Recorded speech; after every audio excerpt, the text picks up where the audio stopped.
Hello, apa kabar semuanya? Makasih banyak ya yang udah nonton terus video-videoku. Oke, di video kali ini aku akan memberikan beberapa anime Cina MC overpower terbaik yang harus kalian tonton. Selain Jepang, anime Cina atau Donghua juga mempunyai cerita tentang MC karakter utama yang sangat kuat. Anime Cina MC overpower ini tentunya tidak kalah bagus dengan animasi dari negara lain, terutama Jepang. Oke, di sini aku langsung aja ke videonya ya. Berikut 7 anime Cina MC overpower terbaik yang harus kalian tonton. Mungkin beberapa dari kalian ada yang belum tahu ya. Jadi aku kasih tahu nih. Sebelum kita lanjut ke videonya, jangan lupa untuk di like, subscribe, dan nyalakan loncengnya supaya kalian gak akan ketinggalan video-video terbaruku. Yang pertama ada The Daily Life of the Immortal King. Bercerita mengenai seseorang yang serba jenius bernama Wang Ling. Hampir 2 tahun dia menjalani kehidupan biasa yang bagi beberapa orang mungkin gak biasa ya karena kejeniusan yang dimilikinya. Di usianya yang menginjak 16 tahun, dia mulai menghadapi berbagai permasalahan di depan mata. Sebenarnya dia hanya ingin tetap low profile ya, tidak terlihat oleh orang lain. Namun segala jenis permasalahan mengakibatkan akhirnya dia terlihat sangat menonjol. Wang Ling adalah seorang titisan dewa yang memiliki kekuatan supernatural yang bisa dibilang sangat OP atau overpower ya. Ia mengalahkan para iblis berlevel bencana dengan acuh tak acuh. Sebab Wang Ling ingin kehidupan yang normal. Donghua ini tontonan yang menarik, memperlihatkan bagaimana Wang Ling mencoba menjadi manusia sederhana tapi sangat sulit karena kemampuan besarnya. Bisa dikatakan kalau Wang Ling adalah orang paling kuat yang gak mau menunjukkan kekuatannya demi kehidupan biasa saja gitu.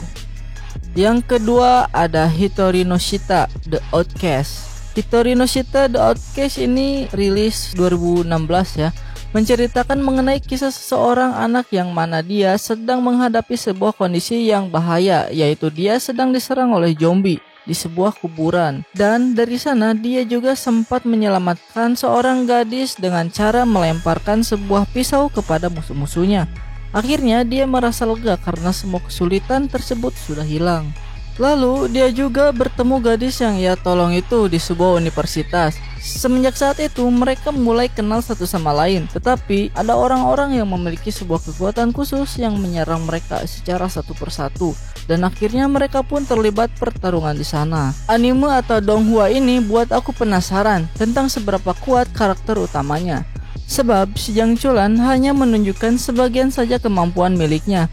Ia juga tidak pernah kalah dari lawan-lawannya. Kalau nonton anime ini mungkin kalian juga akan bertanya seperti aku, karena setiap episodenya menampilkan begitu banyak potensi Zhang Chulan yang belum diungkapkan. Zhang Chulan sendiri menurut aku adalah karakter yang gokil, mudah bergaul, lucu, dan cerdas.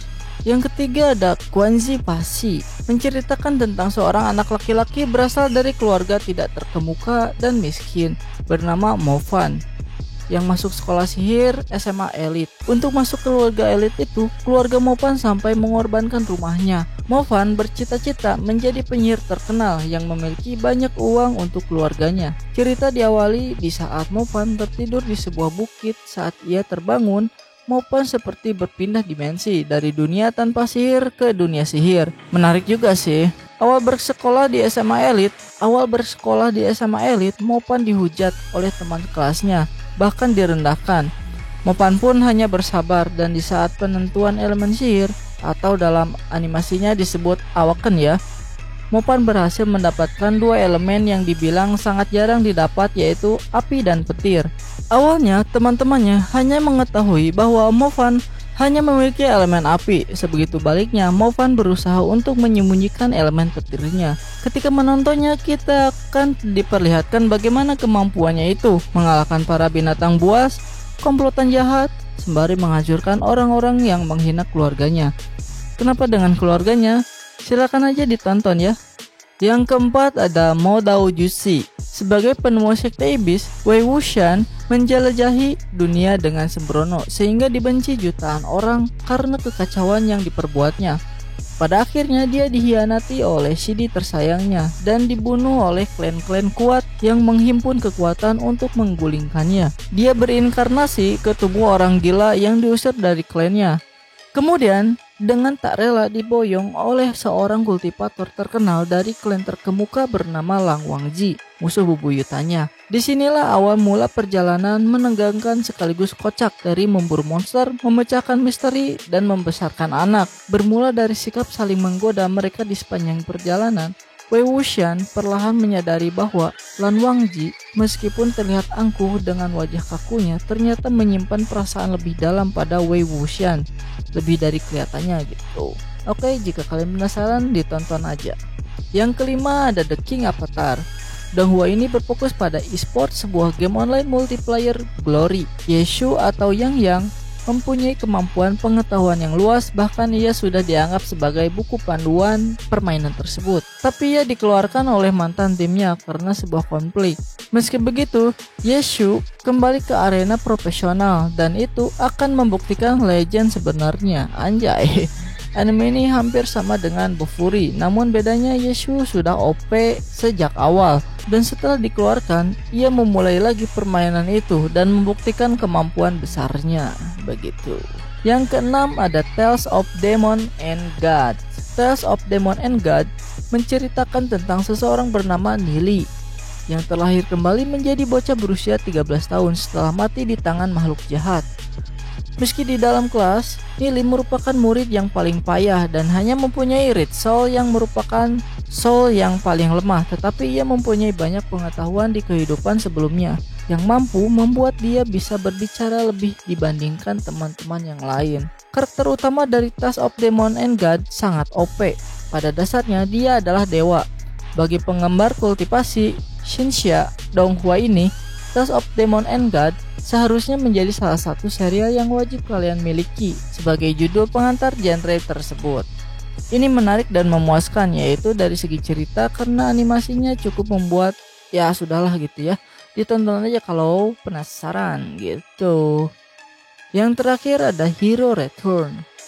Hero Return ini menceritakan seseorang pahlawan super yang bernama Zero. Ia adalah pahlawan atau superhero pertama yang ada. Zero merupakan salah satu pionir dari berbagai pahlawan dan juga superhero lain. Setelah kemunculan Zero, semakin banyak lagi pahlawan berbagai jenis muncul untuk membantu kehidupan manusia. Namun, gak ada angin, gak ada hujan, dia tiba-tiba hilang. Setelah 5 tahun berada di medan peperangan, dia menghilang tanpa jejak keberadaannya. Seperti yang dijelaskan bahwa anime dengan judul asli dari China ini, Yingxiong Jailin, anjay susah bedah. Ini sampai sekarang masih sangat sedikit informasinya. Mungkin akan terus aku update informasinya agar terus bisa dinikmati oleh kalian semua. Kalau penasaran, kalian bisa mengikuti kelanjutan cerita anime ini ya. Nah, itulah 7 anime Cina MC overpower terbaik buat kalian semua yang belum tahu gitu ya. Oke, bila ada salah kata, mohon maaf. Coba tulis di kolom komentar apa aja nih anime yang seru dan menarik menurut kalian semua. Kita ketemu di next video ya. Bye.